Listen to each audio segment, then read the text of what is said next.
Ladies and gentlemen, vi skal i gang med den her indvejning. Jeg har på min liste her, og vi har dobbeltkontrolleret det med de udleverede numre. Har vi 34 fisk, vi skal igennem her, og der var 12 i går, så det er jo rigtigt, at i går var jo præget af, at vejret fra morgenstunden var lidt blæsende, og så kom folk relativt sent ud, hvorimod at der var jo ingen grund til at være sent op i går, fordi der var ikke noget, der var værd at se i fjernsynet. Vi skal i gang med de 34 fisk. Jeg har forsøgt sammen med gode eksperter at kigge på, om der er nogen, der i dag kommer til at give førerfisk. Det er situationen er den, at Team Henriksen fører med en fisk på 10 kilo, 10,08 kilo. Så blandt de her, vi ser den på de midterste kasser, som I kan se, der har vi bedømt, at vi ligger omkring at skulle udnævne til at være en ny førerfisk i dag. Så det gemmer vi jo til sidst. Vi starter med båd nummer 3, fisk nummer 64. Båd nummer 3, fisk 64. Det er så husk. Ja, tak. Ja, vi kommer til at klappe nogle gange, fordi det er en stor dag i dag på...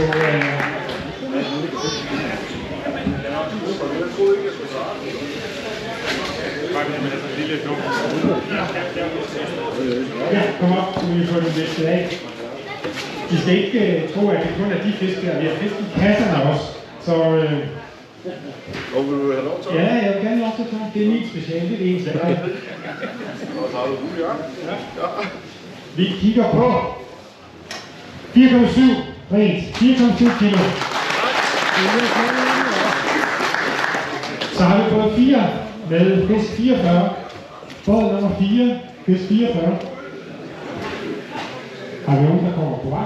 Ja, derovre. Blå skjorte, blå trøje. På vej. Kan det passe, så dig i går også?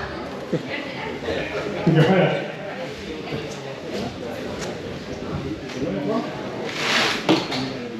Som I kan regne ud, så er jeg i gang med at tage mine nummerrækker på både 3 år på 4 nu. Så både 5 kan gøre sig klar.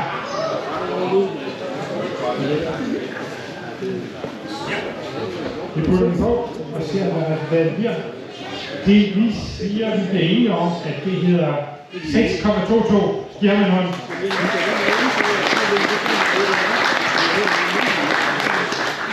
Så har vi både 5, fisk nummer 53.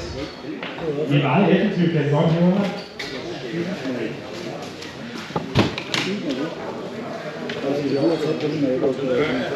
Og vi bliver lidt større i den her fisk.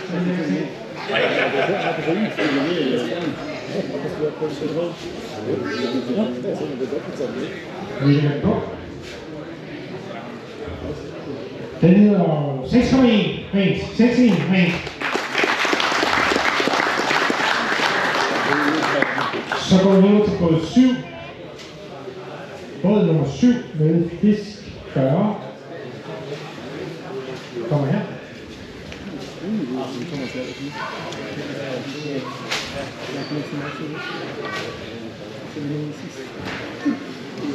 Ja, det er lige væk.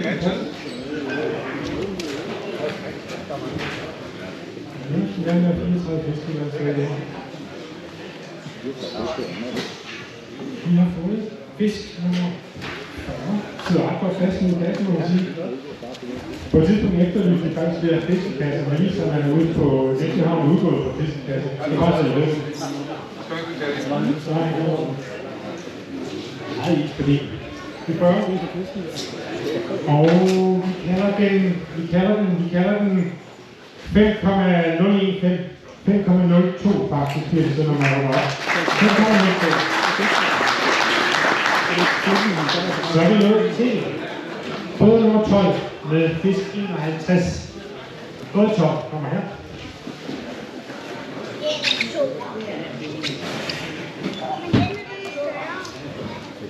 Sådan, så er det nået til det igen.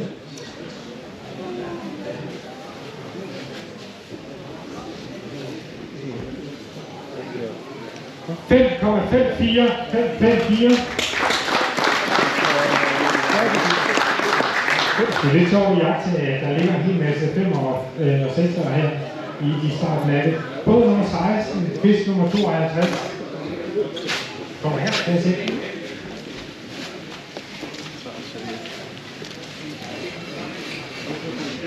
Den første kvinde, du sagde.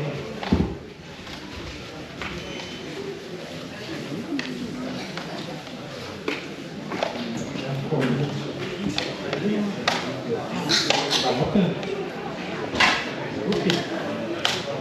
Og vi ligger på 3,71. 371.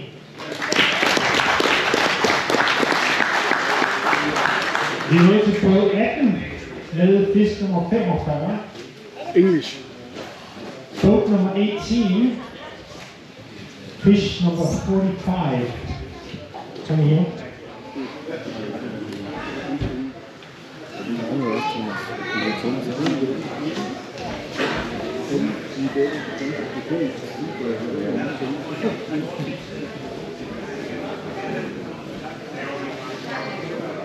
Og vi noterer den til 4,16. 4,16.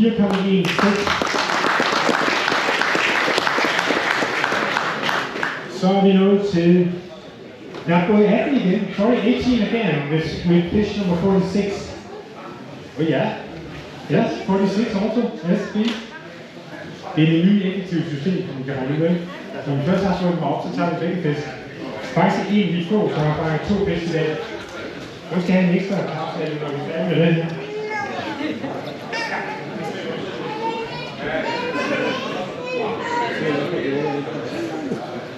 (4,96) 496. Og en ekstra kraftfald, fordi hun fanger sig 2 fisk i dag. Ja. Tak.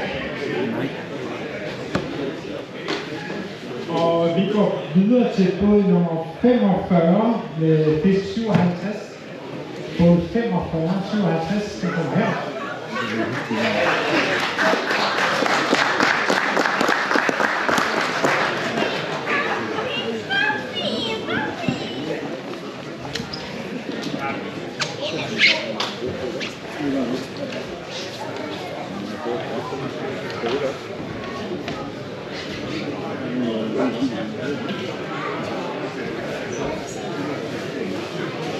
Og den hedder 4,87.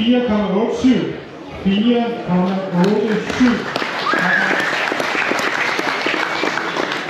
Det er ret anstrengende der. I må lige huske, at way back dengang vi var unge og havde rigtig forhold, der var jeg i virkeligheden sådan en slags handpoppet, fordi alle deres musik kom ind i døren. Så jeg havde ingenting at lave. Her har jeg en masse at lave. Vi skal se, båd nummer 48 skal tage fisk nummer 62. Det er Jens.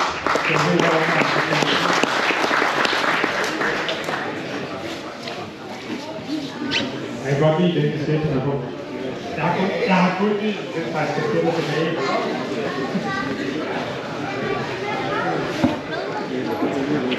Og vi kører med 5,85.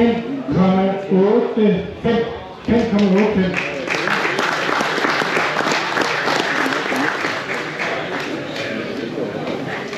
Vi går videre til både 52 med fisk nummer 56. Engelsk. Både nummer 52. Vi skal have engelsk. 52.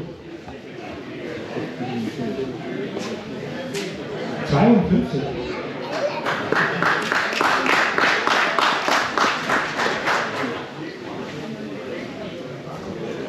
And fish number 56. Yep.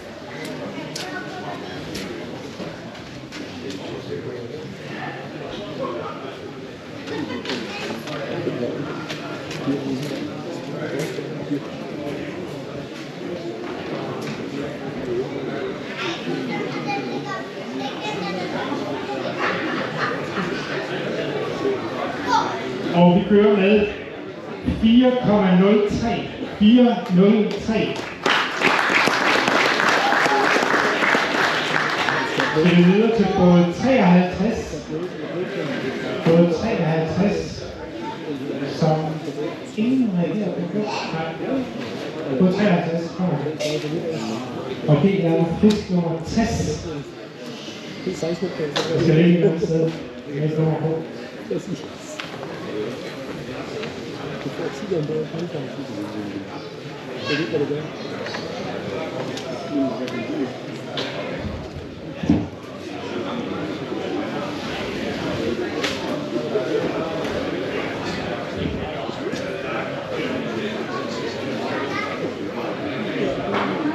Og vi går med 4,91. 491.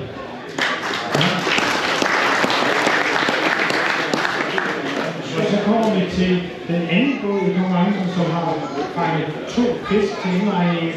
Og det er båd 54. Båd 54, som kommer her. Det er ligesom også kendt på Bornholm, kan man sige.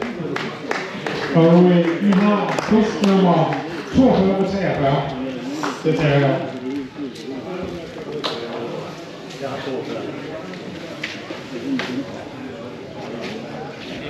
Vi tager 43 først. Fisk nummer 43.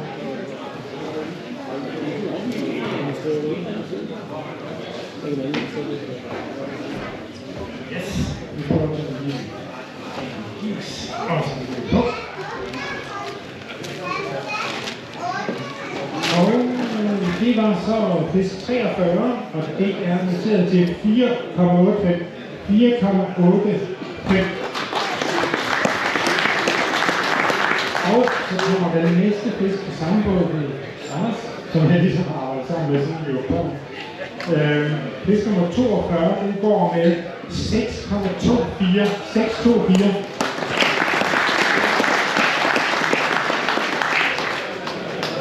Ja, så er vi sådan omtrent halvvejs. Nu må jeg godt få en stor kåre.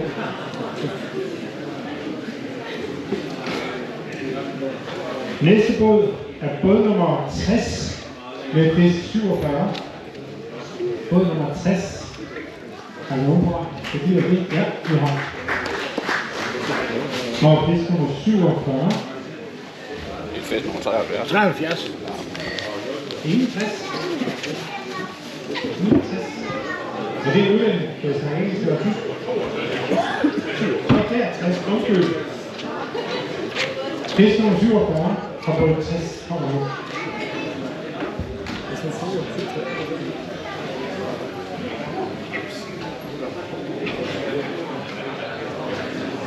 Så hedder vi 6,68. 6,68. Sådan lidt, når jeg kigger ned over den her liste, så er det faktisk den største, vi har haft hidtil. 6,68. Vi går videre til båd 66, som skal have en fisk, der hedder 63. Kommer her.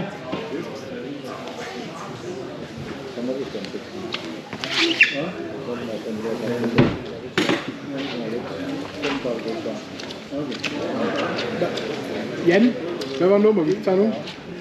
Det er båd nummer 66 med fisk 63.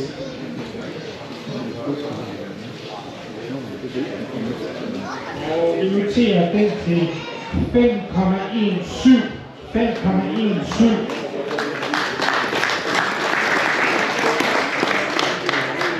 Og så går vi til båd 76. Båd 76. Fisk nummer 68.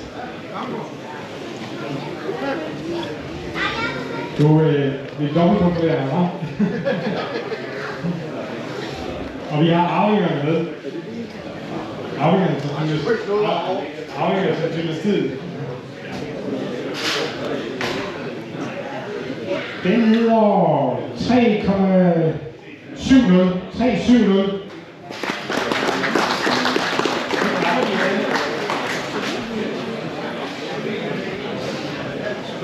Så går vi videre til båd 82 med fisk 65. 82 kommer her.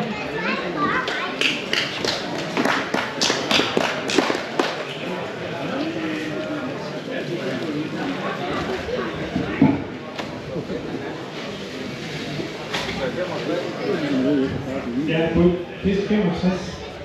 Okay.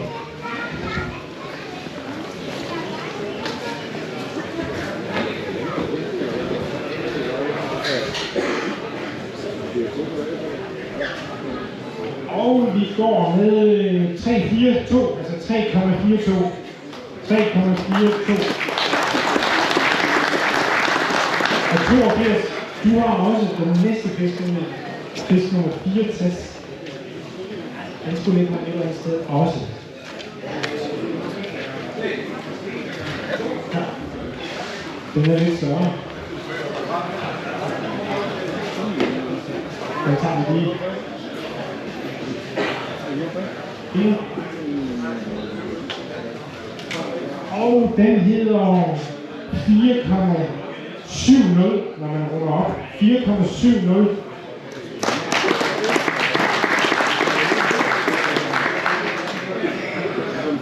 Vi går videre til båd nummer 87. Fisk 87 kommer her. Ja. Hvad nummer har den der? Det var en også. 64. 64. Vi har på 87 med fisk 69 kommer fra en kasse herovre. 64. Ja. Det er min den der. Det tror jeg ikke. Jo, det er det. Det skulle da være fanget. Hvor har du lagt din her? Det samme. Det kan godt være 264. Den vejer det, vi vejer nu. Vi vejer også til små. Johnny står lidt smurt ind i. Vi tager lige det her bagfra.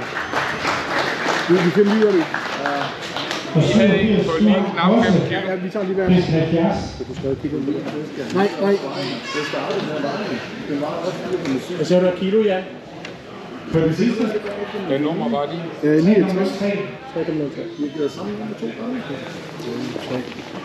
Nummer 70. Og nu kører vi fisk nummer 70. Jeg indvejede Og 2 den lige efter står den, og til den ene vejede 3,1, og den anden vejede 4,7. 4,71. Vi tager lige der. Vi tager lige forstyr på det samme. Ja, men det er min, den vejede 5 kilo. Det er simpelthen fordi, det er fokus. Det er mig, der har fået givet det forkert nummer ud. Båd nummer 88 og fisk 49. Båd nummer 88 kommer her.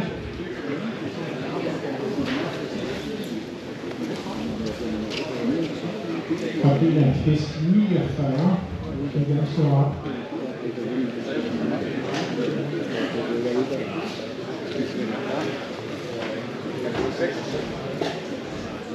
Hvem har 66?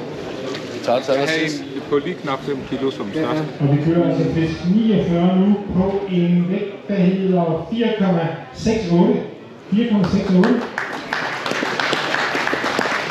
Så er det 66'eren, der er min. Så går vi videre til båd nummer 90 med fisk 67. Min er bare, den vejede til knap 5 derude. Båd nummer 67 er på vej.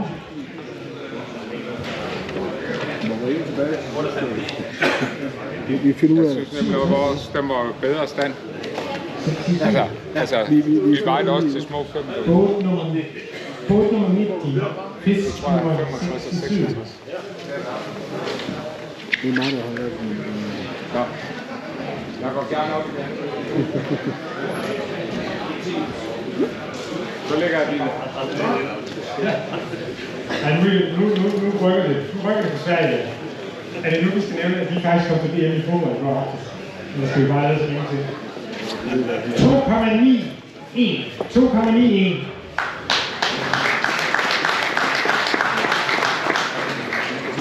Så er vi på 98 med fisk nummer 59. Båd nummer 98. Jeg er ret sikker på, Fisk 59 kommer her. eller 66. Ja, vi dobbelttjekker lige, og vi løber lige nummer efter det der.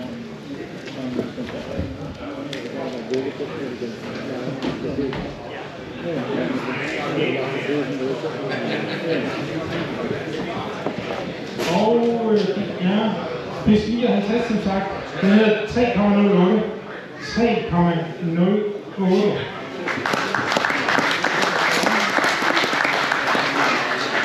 Så har vi fået 102 med fisk 48.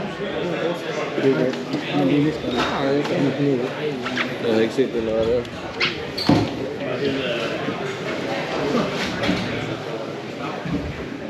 Ja, fisk 48 kommer her.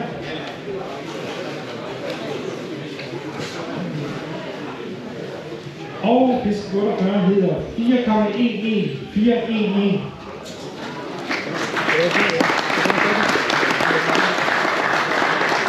Så kommer endnu en båd, som har 2 fisk. Det er den sidste i konkurrencen, der har 2 fisk. Det er båd nummer 108. Båd 108, som har fisk med 54 og 55. Kommer her.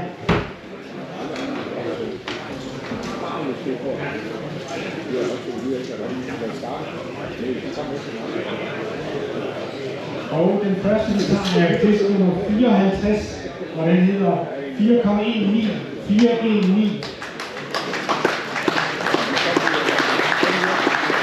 Og så tager vi fisk nummer 55.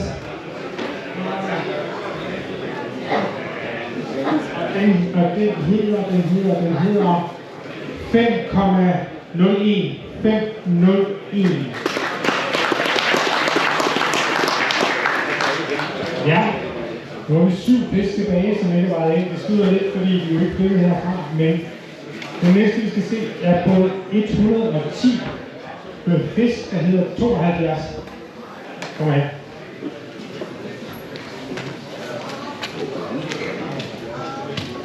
Altså fisk nummer 72 kommer op på scenen nu, og på 110.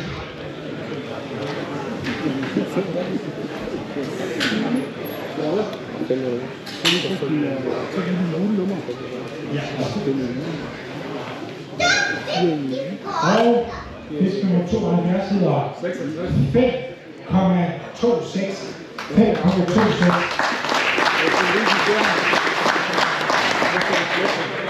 Jeg skal nok blive. Ja, så skal vi videre til båd 65, som har fisk nummer 71. Du er 65. Båd 65 med fisk 71. Ingen, der reagerer på det. Båd nummer 65 med fisk 71. Den er ikke nogen, der kan se. Kommer nu! Kommer nu!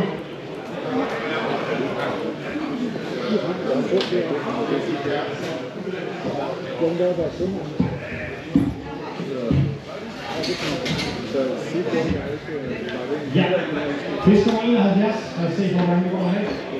Vi får lige til den her med.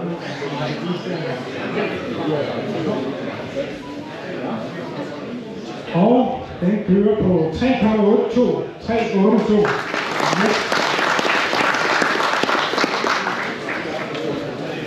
Og båd nummer 60 med fisk 73.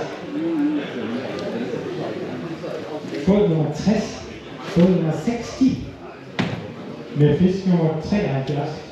Den har vi haft. Den har vi haft. 62 med 47 mangler vi. Yes. Båd nummer 60 er 47. Den har jeg derude. Den er 6,62. 62. Fisk. Ja, både 62 med 47. Ja, okay, så er det mig, der skrev forkert heroppe. Sorry. Fisk nummer 47. Ja.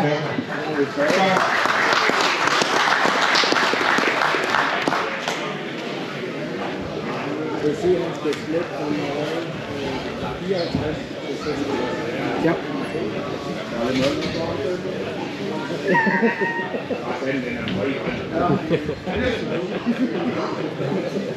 Fisk nummer 47. Er det på 2,91. 2,91.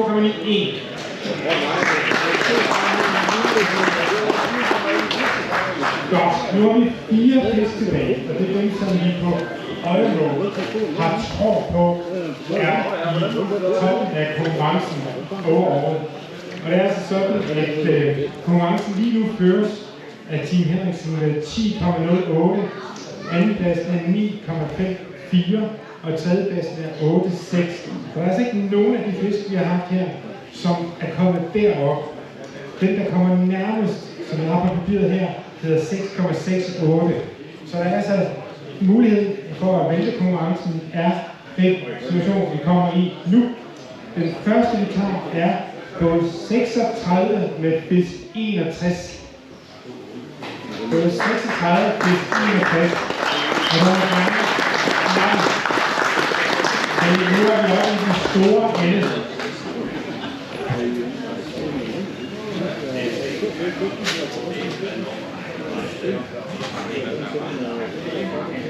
Det er sådan en af de løfte, vi tog her.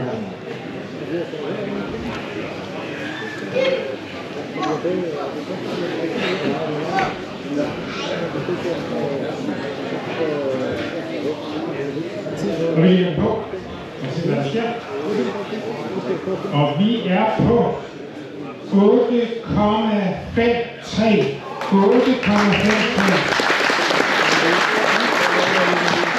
Det er meget tæt på, men som jeg ser det, nu skal I huske, det er en foreløbig stilling den her, så ser jeg på en fjerdeplads, men der mangler jo 3 fisk endnu. Vi tager den næste. Båd nummer 57 med fisk 50. Kommer her.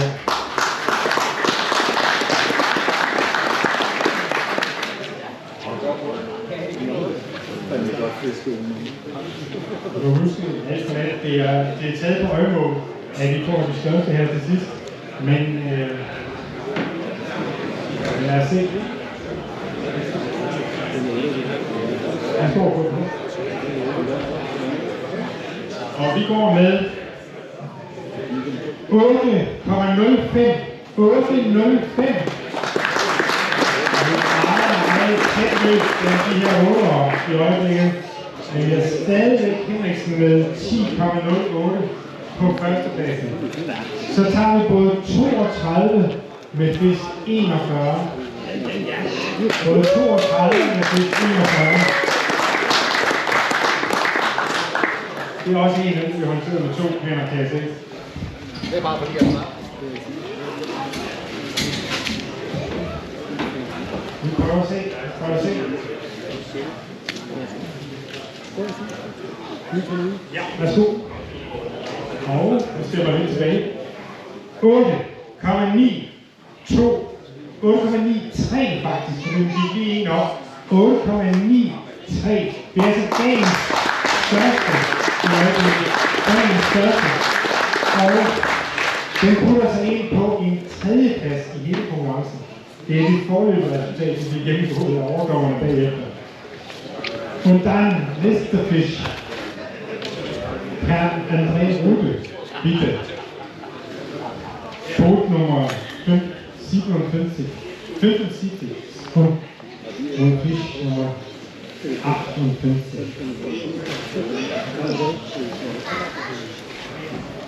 Wow. Uanset hvor vægten er på, så er det fandme godt det. Bare lige sige. Og så prøver vi i hvert fald at se, om vi har dagens afgørelse, eller om vi har en afgørelse på konkurrencen. Dagens største fisk. 9,43. Nummer 2 i hele konkurrencen.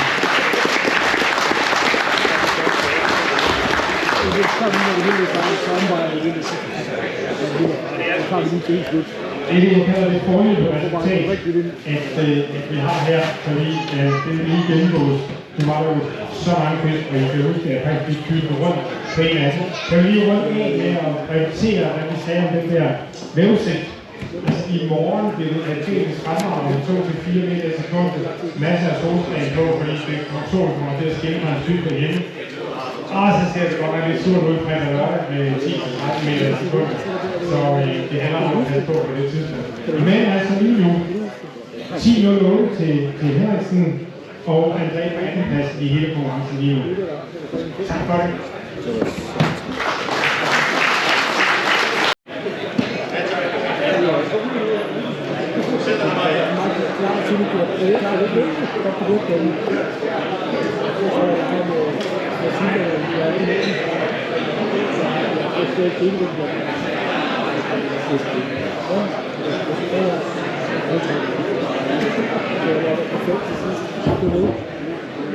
Yes! Hold kæft, der er mange mennesker i dag. Nå, se, vi skal næsten til udvidelse næste år. Nå, imponerende syn at se så mange fisk i dag. Jeg synes, det er... Altså med det her vejr, der har været i dag og sådan noget. Men vi tager lige den sædvanlige. Dem, der har fisk på i dag, og I kender op. For fanden, der var mange flere dage, når det er de andre dage. Det må sige. Det er dejligt at se. Ja, lidt informationer. Det ser ud til, at i morgen nok bliver desværre vores sidste fiskdag. Jeg synes fredag og lørdag lige pt. Ser slut på gået. Men det er jeg selv afgør det, om vi vil gå ud. Men skulle det ske, at vi blæser inde, så må vi jo finde på at lave et arrangement for jer, så I ikke keder alle for meget. Men den tager vi derfra, og I hører nærmere, hvis der er. Men ellers så synes jeg, at det starter i gang med pengeoverrækkelsen.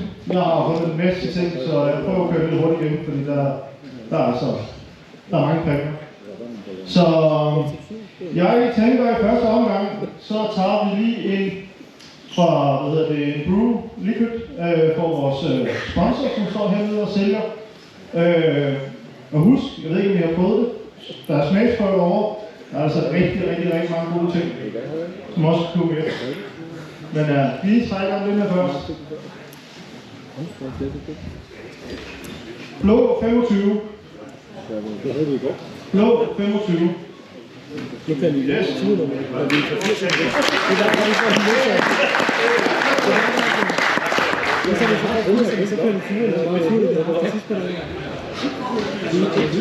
Og næste. En trådløs opladning til små 1000 kroner for Scanmarin. Blå 71. Blå 71. Yes, det bliver bare sådan.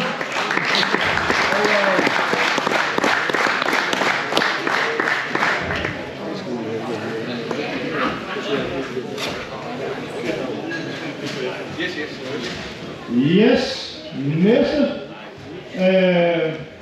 Det bliver for vores søde sponsor, Flemming Barfod, som står bag. Han snakkede om, at han synes, at han var ordentligt kigge på havnen. Han synes, at både de så forfærdeligt snit ud, så der skulle være lidt til at ramse med. Og selvfølgelig, når I er heldige til at få den rigtige.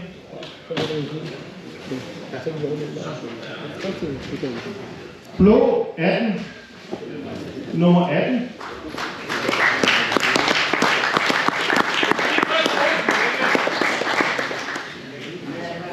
Var det dejligt? Var det pænt? Det er rigtigt. Den kan der godt trække til en pude.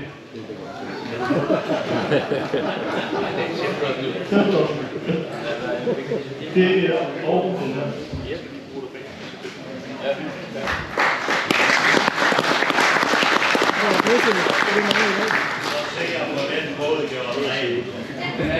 Vi kører videre med jer, der godt kunne trænge til at få vasken på. Ren skib, god shampoo.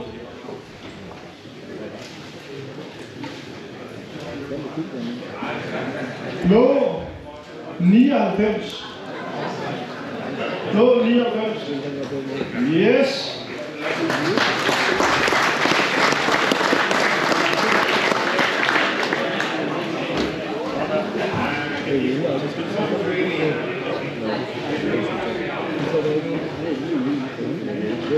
Yes, så prøver vi lige lidt sjovere. En drejkasse med godt med grin fra Hertens Sailor på. Og igen, jeg kan ikke sige det nok. Tænk på dem, der står svære næste gang. Tænk på, når jeg skal køre ind. Blå 12. Blå 12.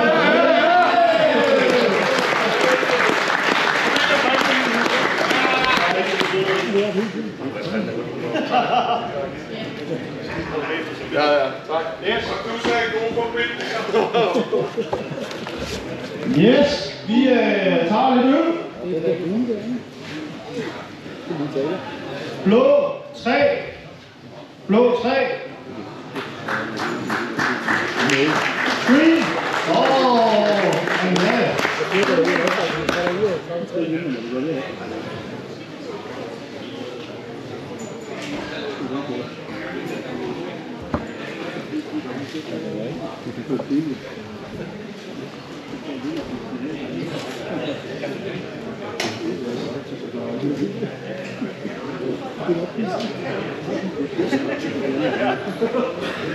Yes!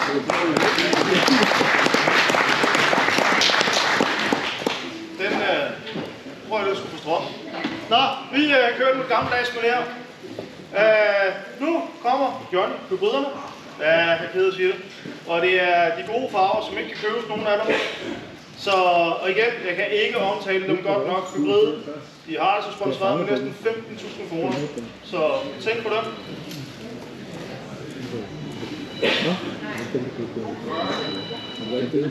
Blå 1. Nummer 1.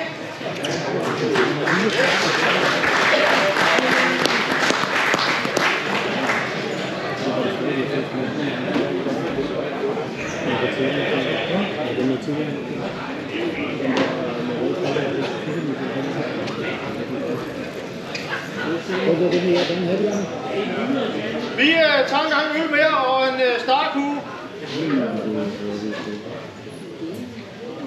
Nummer 29, blå 29. Ej, er det Flemming?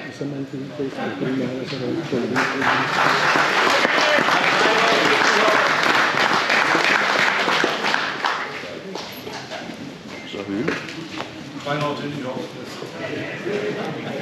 Så bliver du pinlig.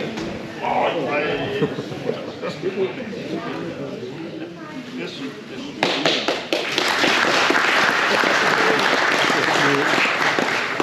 Så tager vi en gang gulvmaling. Hard Racing, 2,5 kilo liter. Sponsoreret af Palby Marine.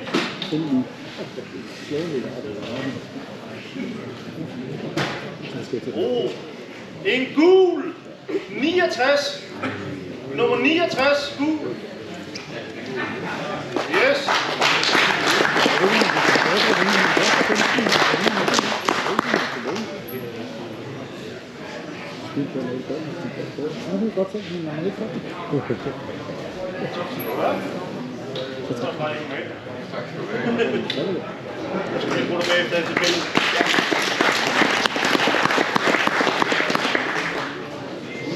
Og vi tager lige en gang øl mere og en hue for start.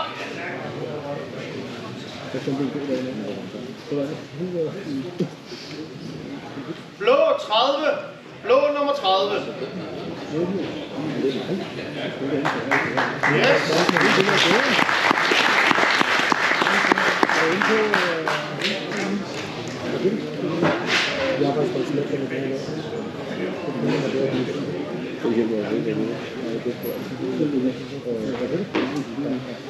Nå. En Bosch boremaskine. Begynder vi nærmest lidt større. Som er sponsoreret af Stark. Og selvfølgelig skal der Stark ud med til boremaskinen.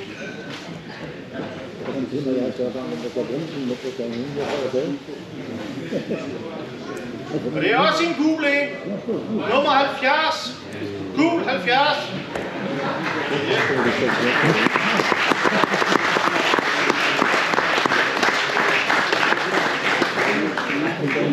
Det er da ikke første gang, du er oppe med. Eller det er... Så er det ikke første gang, du har fået en præmie med det nu? Jeg har aldrig vundet på det. Har du aldrig vundet på det? Tak. Værsgo. Hjem og bygge.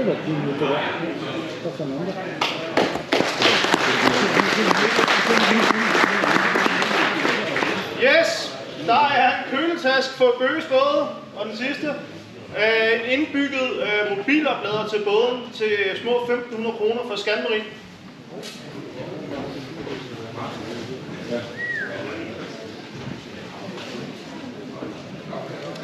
Blå 32. Blå 32.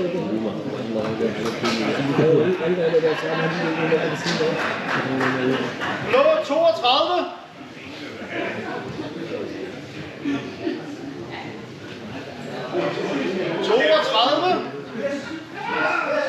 Ah, 32.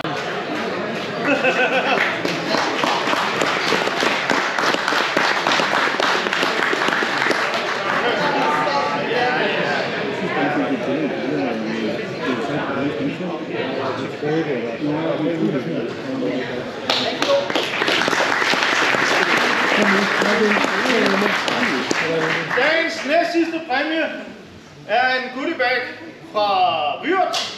Og det er hvad jeg sådan kigger ned i, så er det nogle ting, der er måske meget godt, hvis man får lidt problemer med vandet. Lad os sige det sådan. Der er lidt af det hele i.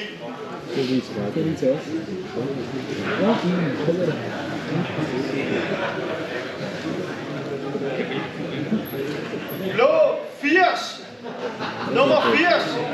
Nej.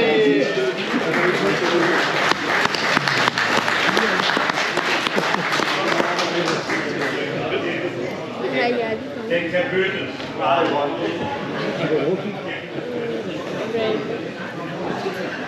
Så kommer vi til det, I alle sammen har ventet på. Jeg tror bare, at vi springer direkte ud i det. Råder rundt. Håber, man trækker sig selv jo.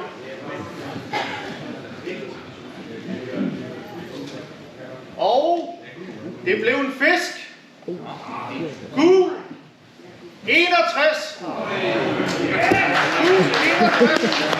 Gul 61.